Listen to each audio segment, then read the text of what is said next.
भारत की 18वीं लोकसभा 26 जून को अपने नए अध्यक्ष का चुनाव करेगी। अगला लोकसभा अध्यक्ष कौन होगा, इसे लेकर अटकलें लगातार जारी हैं। लेकिन लोकसभा स्पीकर का चुनाव इस बार दिलचस्प हो सकता है। वो इसीलिए क्योंकि सत्ता और विपक्ष दोनों ही स्पीकर के लिए उम्मीदवार उतार सकते हैं। अगर विपक्षी इंडिया ब्लॉक भी स्पीकर पद के लिए अपना उम्मीदवार उतारता है तो ये पहली बार होगा जब स्पीकर के पद के लिए जबरदस्त मुकाबला देखने को मिलेगा। आजाद भारत की ये परंपरा रही है कि लोकसभा स्पीकर को हमेशा से ही सर्वसम्मति से चुना गया है। सदन में स्पीकर पक्ष का होता है और डिप्टी स्पीकर विपक्ष का होता है ताकि एक संतुलन बना रहे। हालांकि पिछले 2 टर्म से ये पद खाली था क्योंकि विपक्ष के पास उतनी बहुमत नहीं थी, लेकिन इस बार नवनिर्वाचित सरकार ऐसा नहीं कर रही है, तो इस बार इंडिया ब्लॉक अपना स्पीकर का चुनाव लड़ सकता है। दरअसल विपक्षी गठबंधन डिप्टी स्पीकर का पद मांग रहा है। उसका कहना है कि अगर डिप्टी स्पीकर का पद नहीं मिला तो फिर वो स्पीकर का चुनाव भी लड़ेंगे। विपक्ष स्पीकर पद के लिए अपना कैंडिडेट तब देगा अगर सर्वसम्मति से स्पीकर का चुनाव नहीं होता है। वहीं बीजेपी के लिए भी ये पद इस बार और भी जरूरी हो गया है। पिछले 2 सरकारों से विपरीत भारतीय जनता पार्टी पूरी तरह से इस बार अपने सहयोगियों पर निर्भर है। लोकसभा चुनाव में भाजपा की 240 सीटें आईं, यानी कि बहुमत के आंकड़े से 32 सीटें कम।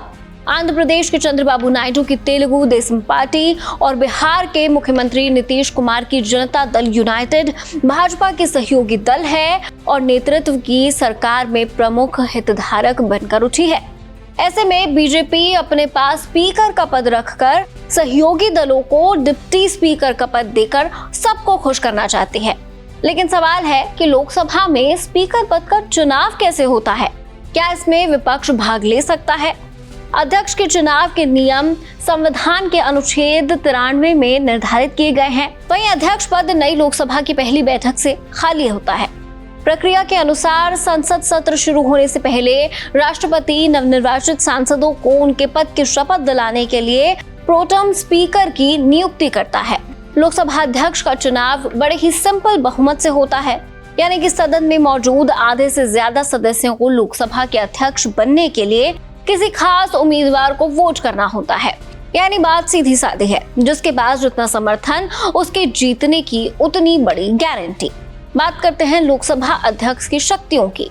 ये पद बेहद महत्वपूर्ण होता है क्योंकि स्पीकर ही सदन चलाने के लिए जिम्मेदार होता है। लोकसभा स्पीकर संसदीय बैठकों के लिए एजेंडा भी तय करते हैं और स्थगन और अविश्वास प्रस्ताव जैसे प्रस्तावों को भी अनुमति देते हैं। सदन में किसी नियम को लेकर अगर कोई विवाद होता है तो अध्यक्ष इन नियमों की व्याख्या करते हैं और उन्हें लागू भी करते हैं, जिसको चुनौती नहीं दी जा सकती।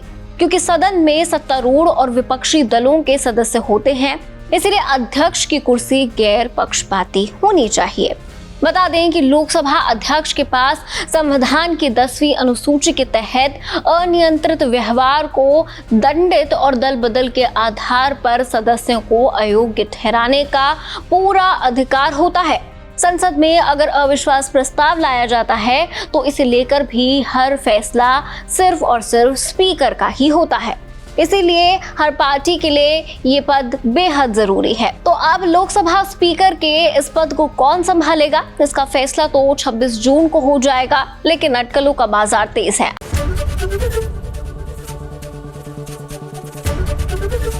एबीपी गंगा, खबर आपकी, जुबान आपकी।